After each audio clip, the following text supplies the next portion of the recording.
మాజీ ప్రధాని భారతరత్న స్వర్గీయ రాజీవ్ గాంధీ జయంతి సందర్భంగా కంటోన్మెంట్ నియోజకవర్గంలోని బాలంరాజ్ చౌరస్తాలో ఉన్న రాజీవ్ గాంధీ విగ్రహానికి కంటోన్మెంట్ ఎమ్మెల్యే గణేష్ పూలమాలలు వేసి శ్రద్ధాంజలి ఘటించారు. దేశంలో సాంకేతిక విప్లవానికి, సమాచార రంగానికి రాజీవ్ గాంధీ వేసిన పునాదులు నేడు భారతదేశాన్ని ప్రపంచ వేదికపై ముందు వరుసలో నిలబెట్టాయని గుర్తు చేసుకున్నారు. పంచాయతీరాజ్ వ్యవస్థ ద్వారా అధికార వికేంద్రీకరణ చేపట్టారని, ఈనాడు మనం జెన్జీ పవర్ తెలుసుకున్నాం. కానీ ఆయన ఆనాడే యువత సామర్థ్యం గ్రహించి 18 ఏళ్లకే ఓటు హక్కు కల్పించిన మహానాయకుడు రాజీవ్ గాంధీ అని కొనియాడారు. ఆయన ఆశయ సాధనకు, ఆశించిన ప్రగతికి ప్రతి ఒక్కరూ పునరంకితం కావాలని పిలుపునిచ్చారు. ఈ కార్యక్రమంలో స్థానిక నాయకులు, పార్టీ కార్యకర్తలు మరియు అభిమానులు భారీ సంఖ్యలో పాల్గొని రాజీవ్ గాంధీకి నివాళులర్పించారు.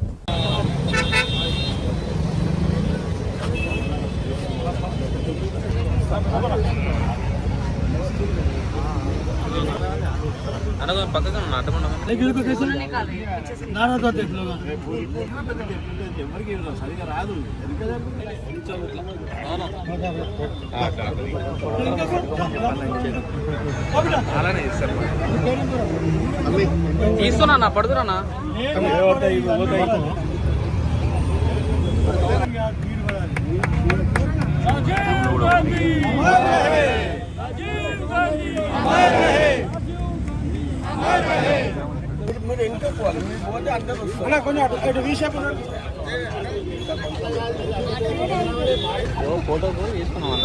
రాజీవ్ గాంధీ, రాజీవ్ గాంధీ, రాజీవ్ గాంధీ.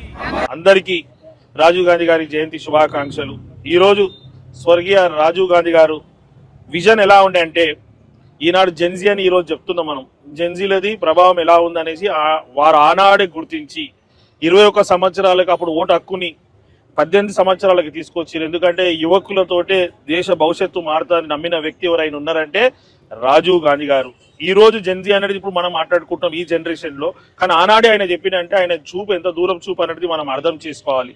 ఎంతో ప్రణాళికలు తీసుకొచ్చారు, టెక్నాలజీ రంగంలో కావచ్చు, సైన్స్ రంగంలో కావచ్చు. ముఖ్యంగా మీరందరికీ మనకు ఈరోజు స్మార్ట్ ఫోన్లు అని చెప్తే వారే ఇది తీసుకొచ్చారు. ఈరోజు ఫోన్లు వాడుతున్నామంటే రాజీవ్ గాంధీ గారే విప్లవాత్మకంగా ఈ చేంజెస్ తీసుకొచ్చారు. అదే కాకుండా మన టెలిఫోన్లు కూడా ఒకటి కొంతవరకు పరిమితం అవుతుండే, దాన్ని కూడా ప్రతి ఊరికి తీసుకెళ్లిన వ్యక్తి ఎవరైనా ఉన్నారంటే రాజీవ్ గాంధీ గారే. రాజీవ్ గాంధీ గారితో ఈ రోజు దేశంలో ఇంత చేంజెస్ ఉంది. ఒక చిన్న వయసులో ఇప్పటికీ వారే దేశ ప్రధానిగా, చిన్న వయసులో ఉన్న 40 సంవత్సరాల్లో ఎవరైనా ప్రధానమంత్రిగా ఉండేనంటే అది రాజీవ్ గాంధీ గారే. ఆ రాజీవ్ గాంధీ గారు కూడా వారు ఎప్పుడైతే ప్రధానిగా బాధ్యతలు చేపట్టిర్రో ఎంతో దుఃఖమైన సమయం అది. ఎందుకంటే వారి తల్లి అయిన ఇందిరాగాంధీని హత్య చేసిన తర్వాత అలా శోకం సమయంలో వారి భారతదేశం బాధ్యతలు వారు తీసుకొని ఈ రోజు ఇంత సంపూర్ణంగా మనం అన్ని విషయాల్లో అడ్వాన్స్ గా ఉన్నామంటే కూడా ప్రతి బీజం వేసింది రాజీవ్ గాంధీ గారే. కాబట్టి వారిని నిరంతరం స్మరించుకోవాలి.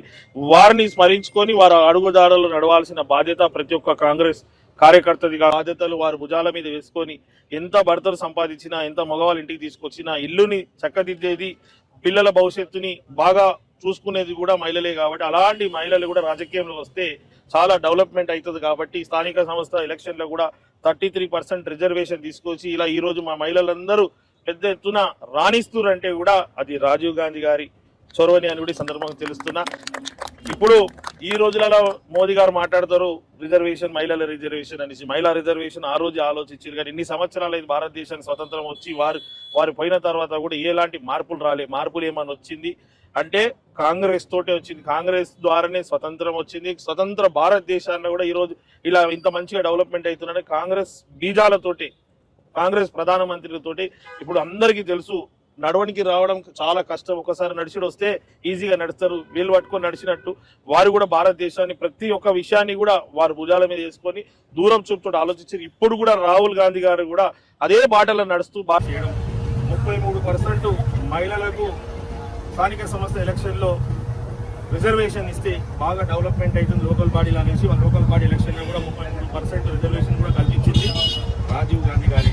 ఆ 33% మహిళలను గుర్తించడానికి ముఖ్య ఉద్దేశం మహిళలతోటే ఈ రోజు సమాజం నడుస్తుంది, కుటుంబాలు నడుస్తుంది. వాళ్ళు లేకుంటే పిల్లల భవిష్యత్తు గల్లంత అవుతుంది. మన మహిళలకు రానున్న ఎలక్షన్ లో ఖచ్చితంగా 33% ఇవ్వాలని ఏం చేస్తున్న ఎవరైనా ఉందంటే మోదీ గారే.